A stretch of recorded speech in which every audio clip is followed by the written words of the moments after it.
over, huh? You're on. Oh, whoa. Knock that Hey, phone yeah, down. Don't you have people? Yeah, I got people. He's got to do it all, Give a chance to become a meme right? right He's got to do it all. We put that together really He's a purposeful, full service too. speaker. Guy's got skills. Oh. Need some caulk? Well, good morning, everybody. Good morning.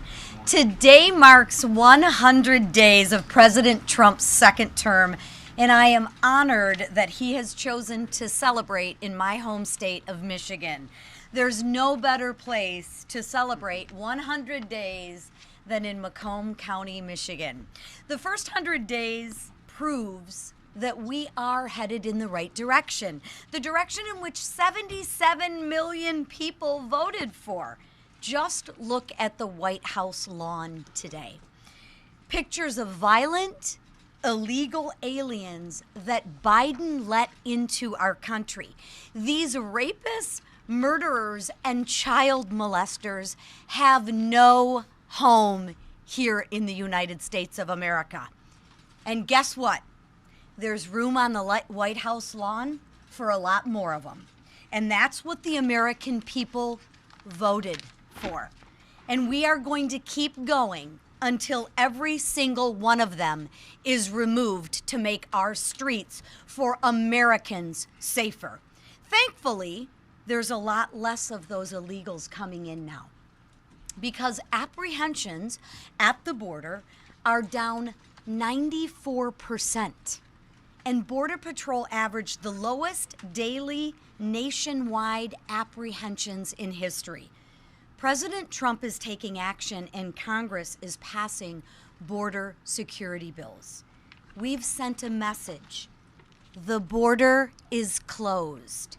Now, on the other hand, Democrats' message is open borders and literally putting violent MS-13 gang members before the American people.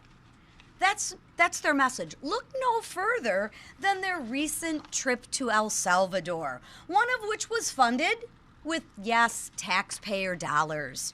Instead of meeting with their constituents, Democrats catered to MS-13 gang members. Not the family of Rachel Morin or the family of Lincoln Riley. No. They would rather have MS-13 gang members who entered our country illegally brought back to the United States. That is the Democratic Party. Own it. On numerous occasions, they have sided with violent illegal aliens and gang members.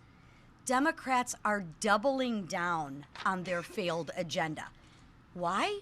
Because they have no plan, no vision, and no leader. Or maybe they do. Maybe their next leader is in MS-13. Meanwhile, House Republicans, we have our leader. And that leader is our president, Donald Trump. He's unleashed American energy, taken out terrorists, and restored common sense by protecting women's sports. And he's achieved all of this in his first 100 days. Now, turning our attention to our business and our work this week, committees have been instructed, and we will begin to pass pieces of that one big, beautiful bill. We will identify savings and investments that will make America secure and competitive. Now, as we continue our committee work, I encourage you to watch the markups very, very closely. You will see Democrats go on the record supporting the largest tax increase in American history. Benefits for illegal immigrants and violent gang members, because that's who they support. And Democrats want the destruction of American energy and the American energy industry and the good paying jobs that come with that industry. And before Democrats begin their fear mongering, which we know they'll do, let me be clear. The only cuts that this bill makes are to the waste, the fraud, and the abuse that are in their bloated bureaucracy. And somehow, Democrats will have a problem with those. They ignore the fact of what the American people want. The American people want lower taxes. The American people want good paying jobs. They want a safe and secure and most of all competitive America. That's why House Republicans will continue our work this week to put Americans first and make America safe and secure again. While Democrats who are lost and leaderless fearmonger and fight against the American people's agenda, we will get to work to pass that one great, big, beautiful bill. Now I will turn it over to my freshman colleague, Troy Downing of Montana. Thank you, Troy. Thank you. What's that? You probably don't I'm need feeling that. towering over there. Well, first of all, to leadership, Speaker Johnson, Leader Scalise, Whip Emmer, and Chair McLean, thank you for allowing me to speak about this. I'm really excited, and thank you all for being here and listening. I'm very excited about this first 100 days. President Trump, in his first term talked about promises made, promises kept. And I think this time it's on steroids. And I think it's important because this country was at a precipice, was absolutely at a precipice. And I hear some of the critics saying too much, too fast. And I'm saying it couldn't have happened soon enough and it can't happen fast enough because we can't afford falling off of that precipice. I mean, as a nation, everything that we talk about, you hear this American dream. That's being squandered, has been squandered. That brass ring is getting farther and farther away, and the policies of this president have started to pull that back in everything that he's doing, in helping with the economy, in tax policy, in having trading partners trade fairly with this country, which is something that's overdue. Everything that's happening right now, securing the border, is all going to come back and bring that brass ring back that is that American dream. And I'm really, really excited about that. 140 executive orders. Our job now is to start codifying those so they're not fungible, so that the next administration can't undo that. We need to have policy. We need to have laws passed on that. I'm looking at the investment. Everybody's talking about the trade policies. What has that resulted in? In just this first 100 days, we got $5 trillion being expected to be reinvested in this country, 451,000 jobs. I mean, talk about giving you an ability to rebuild that American dream. I mean, we are on that path. We're looking at gas prices down 6.3%. Earnings on all private sector employees grew 1.4%. Doge. I mean, so many of us are shocked at what they were uncovering. $160 billion, and that comes to about $1,000 per taxpayer in waste, fraud, and abuse that's being crawled back. And it can't happen soon enough. And the other thing that affects my district, affects this entire country, is that invasion at the southern border. And we have seen a stop to that almost instantly. Only 9 illegal aliens were released into the United States since the president was sworn in. That's a 99.99% decrease. I mean, as I said, this couldn't happen fast enough. I believe this country was at a precipice. I think the president is delivering on his promises, and this conference is ready, willing, and able to start codifying this into law so that it continues to claw back everything that is the American dream, everything that's great about this country, and I'm happy to be part of that team. Thank you.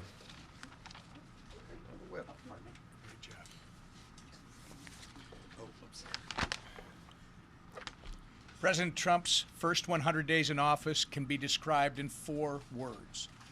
Promises made, promises kept. Thanks to President Trump, the border is more secure than it's ever been, and criminal, illegal aliens are off our streets and out of our country. Under President Trump, American energy is being unleashed. Domestic production empowered, and historic investments have been secured. We've seen waste, fraud, and abuse in the federal government exposed and rooted out like never before. And common sense has replaced the woke nonsense that had saturated our government and way of life. President Trump has moved at a record pace to bring America back from the pit the Biden administration left us in. With Joe Biden in office, our nation endured the influx of millions of unvetted illegal aliens, criminal aliens, from all over the world into our communities. American businesses were held back by an expansive regulatory state, and policies that lacked truth and disregarded reality put our children and families in jeopardy. But no more. The American dream is being renewed, and the American people can once again be prosperous, safe, and free. But to keep this train going, Congress must act. Our members are hard at work crafting a reconciliation bill that will deliver President Trump's America First agenda for our great nation. And we won't rest until we get it done, because failure is simply not an option. And I yield to our leader, Steve Scalise. Thank you, Whip. Well, anybody who's been following since the day President Trump took the oath of office for this second term knows that President Donald Trump has been working nonstop at a feverish pace to deliver results for the American people. I don't think we've seen a president in 100 days get more things accomplished, follow through on more promises to get this country back on track. And we're only 100 days in.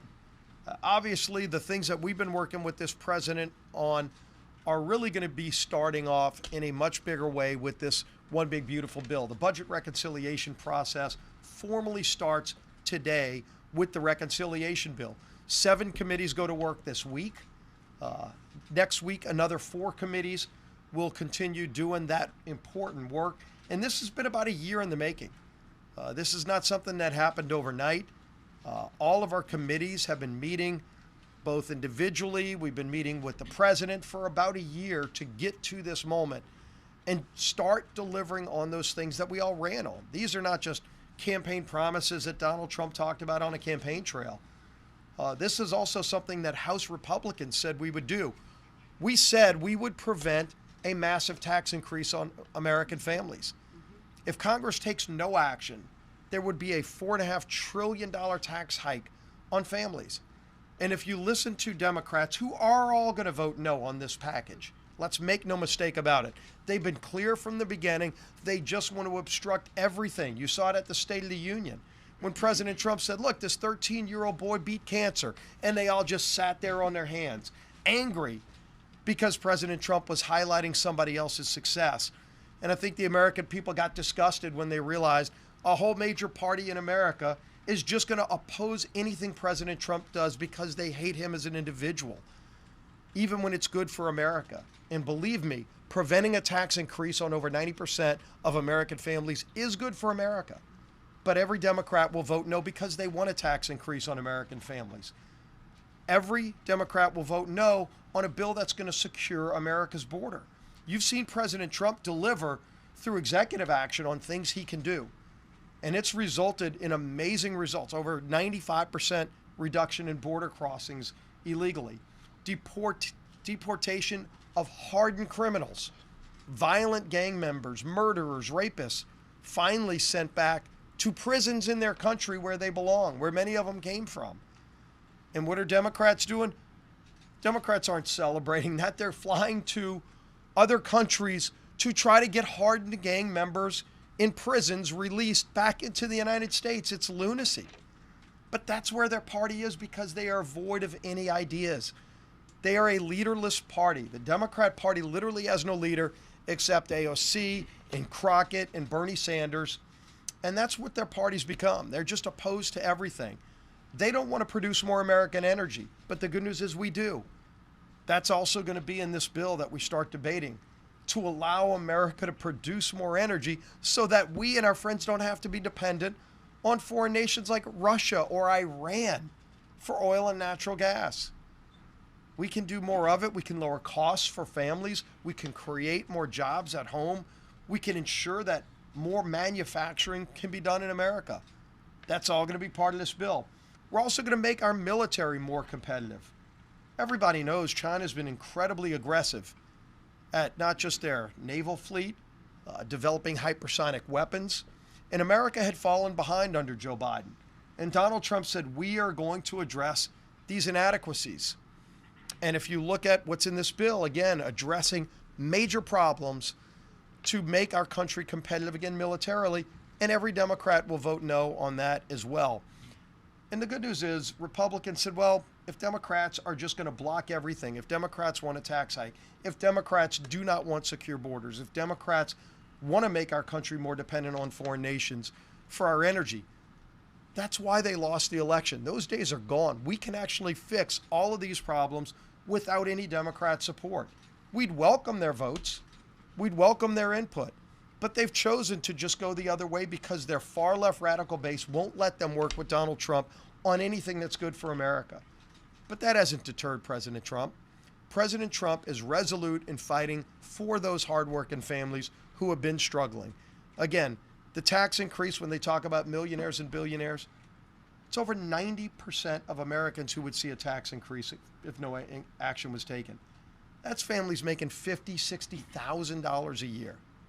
That's not the rich. That's the people who are just barely getting by, who have been struggling under the weight of the failures of Joe Biden's economy.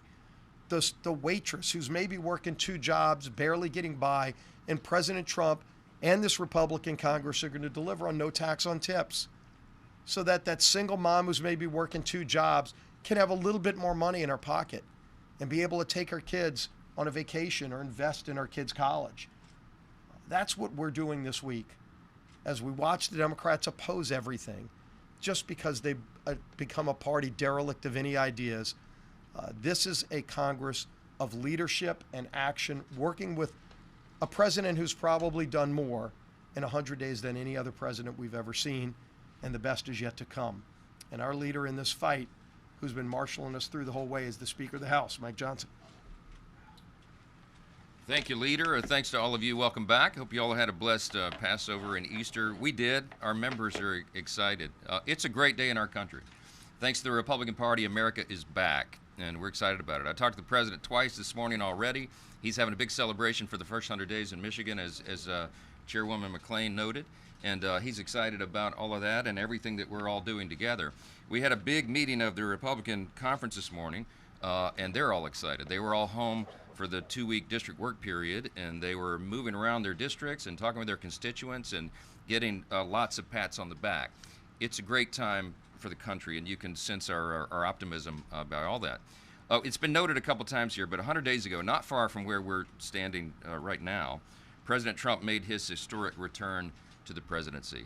He made a lot of promises, and as Whip Emmer noted, the 4 words that best describe this administration so far is promises made, promises kept. We've recounted among this group many times, 77 million Americans delivered President Trump a landslide victory.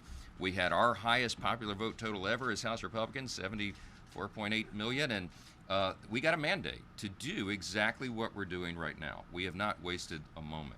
President Trump has accomplished more in the first 100 days than most presidents do in their entire careers, their entire tenures.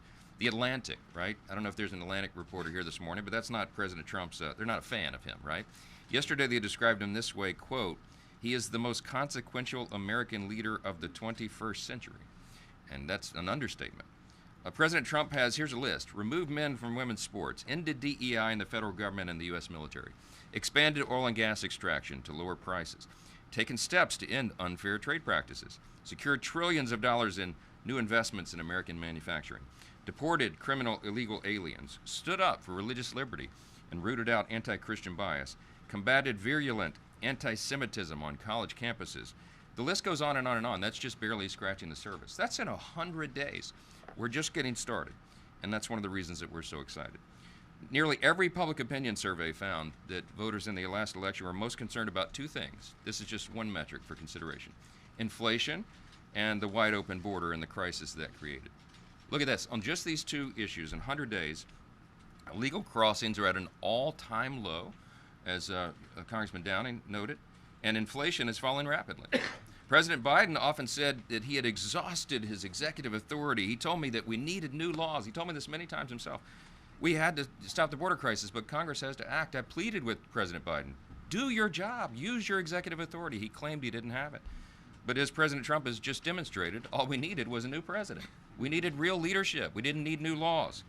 The Trump administration has stopped illegal border crossings, Congressman Downing said it well, 99.9% success rate. The border crisis is solved. More than 100,000 illegal aliens and gang members have been deported, and that makes Americans safer. They feel more secure again. Groups of migrants are actually stopping their journeys, and they are turning around. You know why? Because we've got a new sheriff in town. Due to President Trump's border policies, we now know again that deterrence works. On inflation, President Trump promised to rapidly drive down prices and make American goods affordable again. The Consumer Price Index beat expectations, actually dropped 0.1% in March. That is the first time that has happened since COVID, okay? Inflation is cooling. Energy prices are down, as we all know. Trillions of dollars in U.S. investments have been secured by the Trump administration. And again, we're just getting started. President Trump built the greatest economy in the history of the world in the first Trump administration. And we know that he can do it again. And we're going to help. And that's what we're engaged in. People are excited all around this country. We set fundraising records in the first quarter. We gave all the numbers out to the members this morning. I raised $32.2 million in the first quarter. It's an all-time record for a Republican speaker in a midterm. I'm not taking personal credit for that. I'm saying this is an all-team effort. Every House Republican is out working. Their sleeves are rolled up. They're working around the clock. We're setting fundraising records. The vulnerable Republicans from the swing districts and the vulnerable Democrat swing districts, it's the Patriots and the frontliners, okay? The Patriots outraised Democrats 2-1. They almost doubled what Democrats raised, and they have almost double the amount of cash on hand right now. That's an indication of where the American people's sentiment is. They see that Republicans are delivering and Democrats are in disarray. While we're working to build on President Trump's successes and codify his agenda into law, the Democrats just still don't get it. I mean, they just keep demonstrating they don't get it. More than 100 days into the 119th Congress, and the contrast could not be clearer. Everybody said, recounted some of this today, but they don't have any message. They don't have a clear leader. They don't have a clear vision. They don't know what to do. Their platform has been repudiated, and they're turning on themselves. You know, the vice chair of the DNC is going to spend tens of millions to take down his own incumbents. That shows you where they are. They've resorted to cursing and shouting and outrageous political stunts. Their approval ratings are in the low 20s. Their most vulnerable members got outraised 2-1, as I mentioned, and it just goes on and on. I two polls I just want to highlight, and then we'll go to your questions. There was a poll that came out a little over a month ago. It's Quinnipiac, and I think it's the most telling poll of the first 100 days of this Congress. But I got the graphic in front of me. It was Politico published it. Lots of people talked about it. The headline says Democrats face historic discontent with the base. Now, what they did was they polled Democrats and their approval of their own party and Republicans' approval of their own party. I mentioned this before, but Democrats are underwater 9%. They have a net negative 9% approval rating in their party, whereas Republicans in Congress are enjoying a 69% approval rating. Okay, so that chart is stark. It's the largest chasm between the two parties in history. It's the highest marks we've ever gotten and the lowest they've ever gotten. It tells you where they are. This morning, CNN has a new poll. Getting you a nod right there on the front row, right? Republicans' view of GOP leadership, 78% approve. Thank you, CNN. 21% disapprove, all right? Democrats' view of Democrat leadership, 42% approve, 57% disapprove. Stark contrast between the two. And one of the most baffling political displays that we've ever seen, congressional Democrats used their district work period to fly to El Salvador and provide comfort to a wife-beating MS-13 gang member who entered the U.S. illegally. I mean, it was a shameful performance, and I hope their constituents do not forget it. We won't. And we reflect on the first 100 days of the Trump administration. It's very clear which party is fighting for the American people, for a stronger and safer and more prosperous America, as Leader Scalise just said. We're happy to be here, and we're happy today. You can probably tell. Take your questions. Yes, sir. Thank you very much, Mr. Speaker.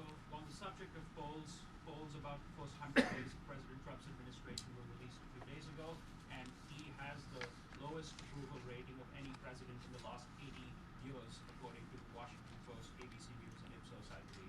Other polls suggest similarly low numbers. How do you interpret those numbers, and is that not a sign that your conference, your party, your leader need to be changing course given those low record ratings? No, look, there's always in any new administration, it's a roller coaster, right? When you come in and you make dramatic change, which is what he did, he's delivering on the promises made. there's some bumps along the road. We're changing everything. As we said, when President Trump was running, I told him and we told our own voters he could be the most consequential president of the modern era. Now the media is, all of you are acknowledging that is true.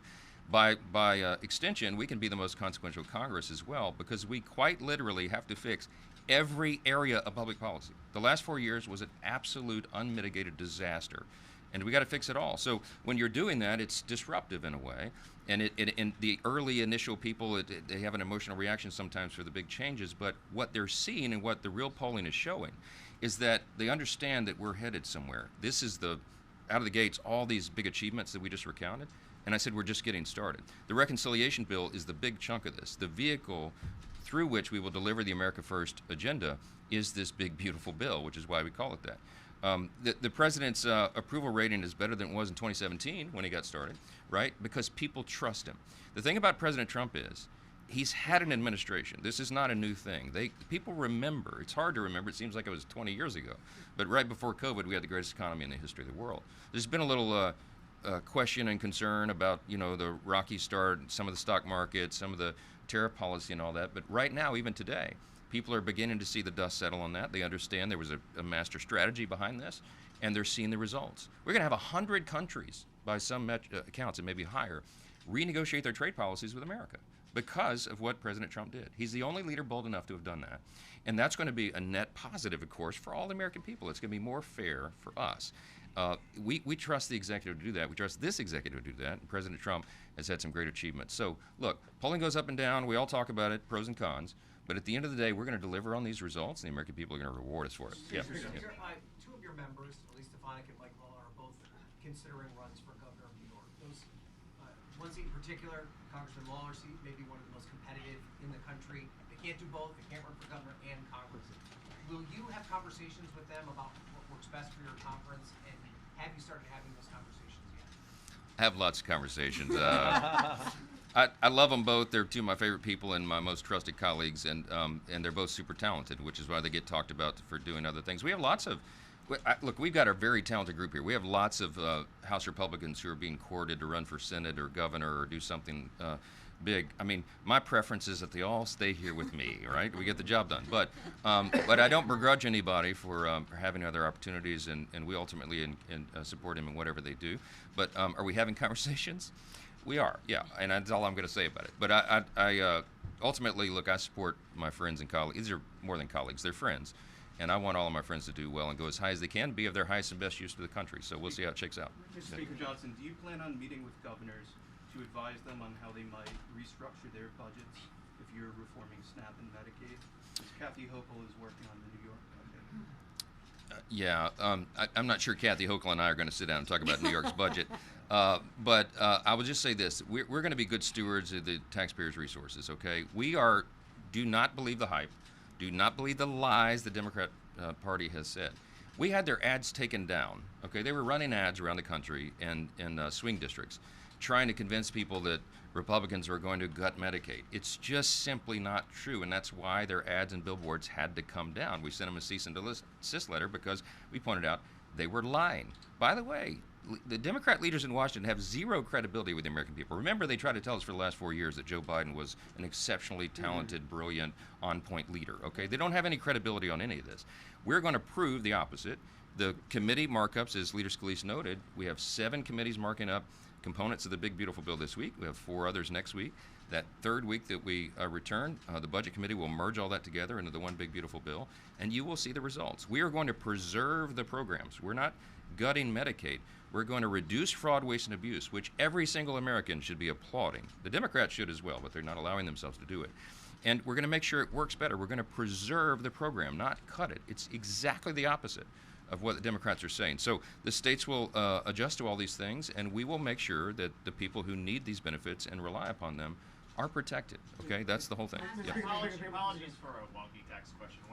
One of the big concerns for some of our investors and Bloomberg readers is the tax treatment of carried interest. The president wants to change that. What are your views on that? I've listened to the discussion, a very thoughtful discussion back and forth amongst interested parties, and I'm not going to forecast where that comes. I mean, I know. Look, I'll say this about our Ways and Means Republicans: they have put in I mean, literally scores of hours down in the basement with the whiteboards, gaming out the very ideas and making sure that we make the right choices. You'll see a lot. That markup will be very telling on that. But they've come to a consensus. I'm not going to get out in front of them before that's discussed and released in committee. But we've heard from interest groups around the country, and we want to do right by them. I think at the end of the day, I think what's going to be great about this legislation, the reason it's going to be so consequential, the reason it's going to be the biggest legislation, I think, in many decades that Congress has passed, is because not only are we going to give everybody a tax break, right? They're not going to have the largest tax increase in U.S. history at the end of this year. It's going to help hardworking families. It's going to be turbo boost to the economy, because I think this will send a message of stability to the markets, the bond market, the stock market, investors, job creators, entrepreneurs, that they have their tax rates permanent and solidified. They know they can plan accordingly, and that people have more money in their pocket to spend on their own families and their own needs and obligations. That's going to be good for everybody. And I think when it comes to this, I think all boats are going to rise again. That was the net result in the first Trump administration, the greatest economy in the history of the world, because we did thoughtful tax policy and we did real regulatory reform. Right now, as Congressman Downing said, both those things are on steroids. And you're going to see this result in spades, and people are going to see it and feel it. And by the way, they're going to feel it before the midterm election in 2026. So that's another big thing. Last one. You inserted a provision in a rule to block efforts to target Trump on tariffs. And now you've done the same to prevent resolutions of inquiry, including this probe into Pete Hegseth, his use of Signal. Why are you using the rules of the House to effectively protect Trump rather than let the House work its will? No, we're using the rules of the House to prevent political hijinks and political stunts, and that's what the Democrats have. As I mentioned, no leader, no vision, no platform. All they have is obstruction. They're trying to target. They showed us over the last 4 years, the last 8 years. They used lawfare. They used conspiracy theories. All these political weapons to just go after the president and make his life miserable. That's not what the American people voted for. That's not what they deserve. We can do better. So we're preventing this nonsensical waste of our time. We don't have time to waste. We got to, as I mentioned, we got to fix every. But as we've discussed many times in this room, the executive branch has the constitutional and appropriate legal authority to address unfair trade practices with other countries. That's exactly what President has been doing and is doing, and the results, I think, are going to be obvious at the end of this. We have to give them the runway. This is not a separation of powers concern at all. Congress has a role to play, but so does the executive, and I think everything they've done thus far has been entirely lawful and appropriate, and that's what our policies reflect. So we're going to continue to do that, and I think the American people are going to see the result at the end, and they're going to be quite satisfied by all this. So we got to think. Can you give a quick timeline on reconciliation? Yeah, I'll just say this: we're sticking to our plan. We had a big 6 meeting yesterday with Secretary Bessent and Kevin Hassett at NEC, Senator Crapo, who's the finance chair over there, Leader Thune, I, and Jason Smith, Ways and Means chair. And we had White House folks there as well. And what we discussed was the timeline. As the Treasury Secretary Bessent has said a few times, he gave us credit for moving this so aggressively on this calendar. I'm really glad that we did, because we got to deliver this in economic relief for the American people quickly. We got to codify all this. We are on track to pass the bill out of the House, as we've said from the very beginning, and get it over to the next stage by Memorial Day. Now, I don't know how long the Senate's going to take to do their piece, but I was very encouraged after the meeting yesterday, frankly. Leader Thune and Senator Crapo are on point. The Senate Republicans have been working very hard together. We got almost a year head start on them on this process, so that explains the sequence of events. But we're going to get it done by Memorial Day. Senate over there, they take a few weeks to work through that. We merge this together, we get it to the president's desk quickly for signature. The Secretary Bessent said yesterday, a big celebration by July 4th. I hope it happens much sooner than that. And we're going to keep pressing aggressively in the House to make sure that happens. Thank you. And a debt limit included